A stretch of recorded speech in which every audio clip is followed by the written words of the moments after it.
when your only option for outside is walking and moving, biking and scootering, it's just too hot for that. So now we're indoors because we're hot, and we're always, I mean, is it just me? You know, I feel like it's hard to find things that the kids can do together that don't incite arguments. And so that's what I want to offer for you today, is some inspiration on things you can do with your kids. Mine are on the younger side, so probably better for kids 9 and under, to get the family together, get the family doing something that doesn't involve a screen. So here's what I have for you.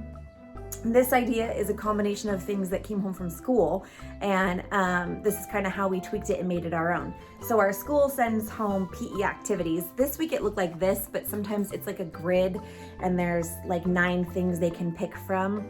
So it's like this week it was mountain climbers, squats, sit-ups, arm circles, ground dips, wall sits. And so they were supposed to just do that, you know, and it kind of felt like a chore. And so we made it more of a game. We pulled out a deck of cards, and one child would pick a card. I pulled out all the 1s and 2s and 3s. One child would pull a card, and we would all have to do that many. So that, like, you know, she would pull something like a 10, and she knew that she didn't like doing the mountain climbers, so she would not pick that for her 10. She would say, let's do 10 arm circles, and that was easy peasy lemon squeezy. Did I just say that? Oh. Anyways, so that's one way to keep everybody active. We call it living room PE because we have an awfully small place. I mean, I love where I live, but it's small. So doing things in the living room in the space that we've got, you have to get kind of creative. So I encourage you to try something like that, where you use a deck of cards or dice or something to randomly generate how many of an active thing you do, and then let each child pick. Go through and take turns who's picking what the physical activity is for that. Another thing that we have done, okay, so that's as far as our activity goes. From here on out, it's a little less active.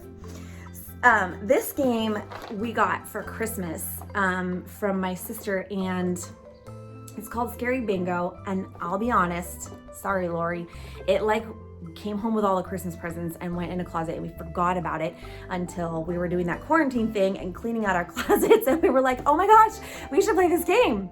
Sorry, Lori. So this is, and my kids are scared of everything. They're scared of everything. So I was like, is this a good game for us? It is such a good game for us. It is so funny.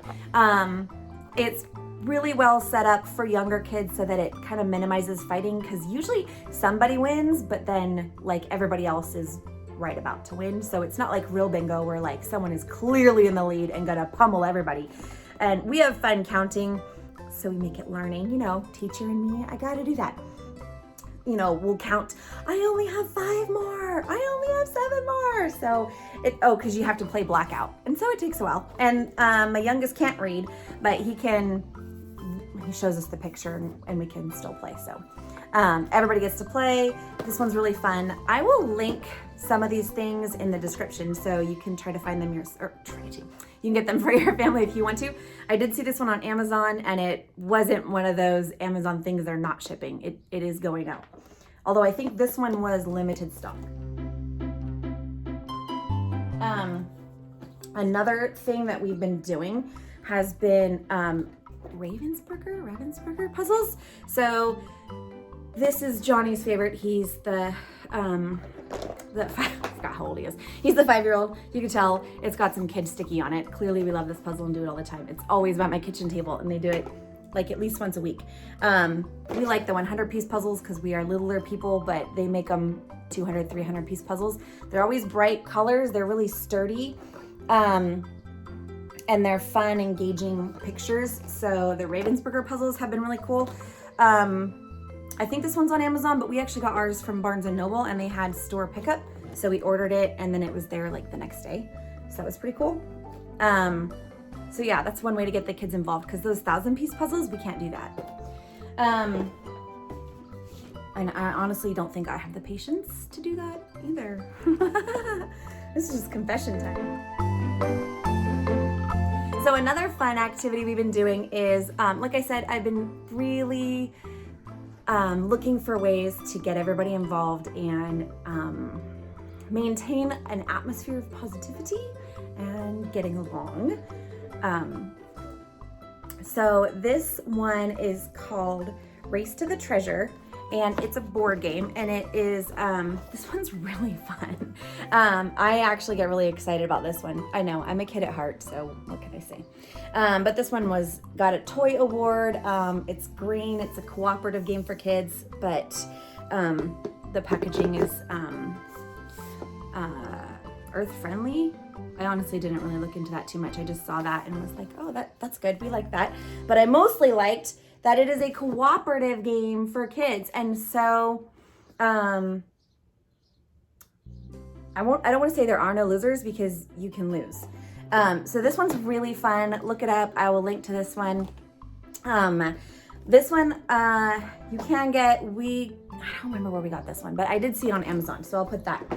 I think we actually got that one from the site, but it took like 2 weeks to get here. This is another one though. This one I did see on Amazon. We always have to do like one for the boys, one for the girls. So we got this one for the girls. Although we all play all of them together, but the girls were like, mermaids, we want the mermaids. So this one is good too. It's a very similar strategy as the other one. So, but I just wanted to say that this one is on Amazon and it was available soon.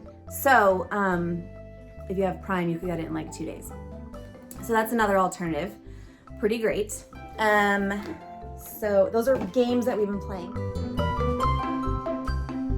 Another way that we've been able to stay together and get along and kind of cooperate is by baking things. So some of the things that we cook will be like trail mix. And my kids are younger, they love to get involved in the kitchen, but they can't really do much. So I usually have to prep everything and have it ready for them. And then any cooking process where they get to dump an ingredient in and help stir, they love that. And everybody cooperates and they know they're taking turns and they get to create something, which they love to do. So we make trail mix by, I keep doing this because it's not, one child will put in the, say, Cheerios, and another child will put in the raisins, and another child will put in the nuts. And then, each child gets a chance to stir it all together in the bowl. And that's how we make trail mix. Trail mix is anything that you can eat from a bag, in my opinion. So that's one thing we can make together where everybody's getting along and we're off screens and having a good time. Another thing is like egg scrambles. If I prep things like diced tomatoes and olives and cheese and bacon bits or sausage bits and have that all, then every child gets a chance to break 1 or 2 eggs and crack them in the bowl, and they get a chance to add one of the ingredients and stir it all together. And then of course I do the cooking. But I think that was 7 things you can do that are screen free that keep kids busy and content. And if you have any other great ideas, I am taking them all in right now because we are home a lot and I need a lot to do. Got a lot of time to fill. So yeah, go ahead and share any of those in the comments and I'd really appreciate that.